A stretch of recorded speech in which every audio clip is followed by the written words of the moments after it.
बात तकरीबन 15 साल पुरानी है। दिल्ली से एक मुस्लिम परिवार यूपी के आगरा आया और इस्लाम नगर इलाके में किराए का कमरा लेकर रहने लगा था। वक्त बीता तो घर के मुखिया ने कुछ समय बाद 100 गज जमीन लेकर इसी मोहल्ले में एक कमरे का खुद का मकान बना लिया।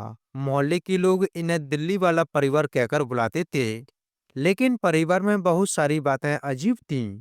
घर में 4 बेटियां थीं, लेकिन किसी को भी पड़ोसियों से बात करना या घर से बाहर निकलने की इजाजत नहीं थी। घर का इकलौता बेटा किसी से सीधे मुंह बात नहीं करता था, सिर पर जैसी हरकत करता था। उसका निकाह हुआ, लेकिन उसकी हरकतों से तंग आकर पत्नी भी महज 2 महीने बाद ही छोड़कर चली गई और बाद में तलाक ले लिया। इसके पिता का बतलाव भी कुछ ऐसा ही था, लेकिन उस वक्त किसी को अंदाजा नहीं था यह दोनों बाप बेटे मिलकर घर की चारों बेटियां सहित उसकी मां की भी जान ले लेंगे।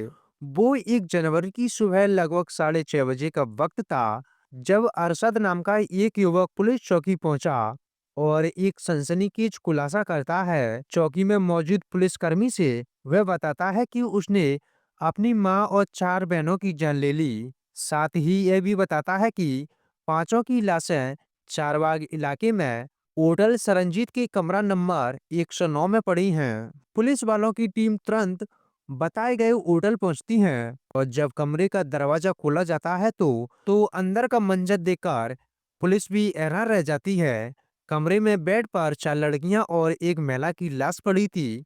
फर्श और बेड पर खून भी फैला था। जब अरशद को हिरासत में लिया जाता है और लाशों का पंचनामा कर मामले की तहकीकात शुरू कर दी जाती है। लखनऊ सहित पूरी यूपी को हिलाकर रख देने वाले इस हत्याकांड की खबर अभी पहले ही थी कि अरशद का एक वीडियो सामने आता है। वीडियो में अशरद बताता है कि वह अपनी बस्ती के लोगों से बहुत परेशान था। बस्ती के लोग उसके घर पर कब्जा करना चाहते थे, इसलिए उसने पूरे परिवार की जान ले ली और अब वो खुद को भी खत्म कर लेगा। अब अशरद से पूछताछ शुरू होती है तो पता चलता है कि 5 लोगों की जान लेने की इस वारदात में उसका बाप बदरुद्दीन उर्फ बदर भी शामिल था। हत्याकांड को अंजाम देने के बाद अशरद ने अब्दरुद्दीन को रेलवे स्टेशन छोड़ा और खुद पुलिस चौकी आ पहुंचा।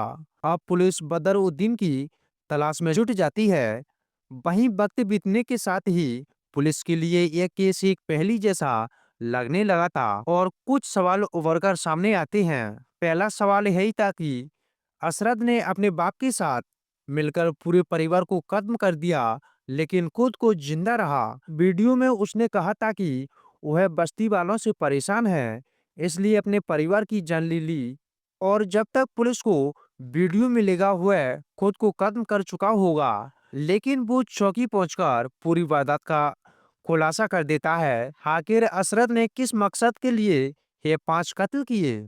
दूसरा सवाल है ताकि अशरद ने इस हत्याकांड को अंजाम देने के लिए लखनऊ को ही क्यों चुना? वह अपने पूरे परिवार को लेकर पहले अजमेर गया और इसके बाद लखनऊ। यहाँ उसने करीबन 600 से 700 रुपए प्रतिदिन के हिसाब से एक कमरा लिया और फिर रात में अपनी बहन और मां को मार डाला। होटल में रूम लेकर परिवार को मारने की बात एक रहस्य बनती जा रही है। तीसरा अहम सवाल अशरद के बाप बदरुद्दीन को लेकर उठ रहा है। हत्या के बाद से वह फरार है और उसका कोई सुराग नहीं मिल पा रहा। एक वीडियो में अब्दुरुद्दीन खुद अपनी एक बेटी की जान लेता हुआ दिख रहा है।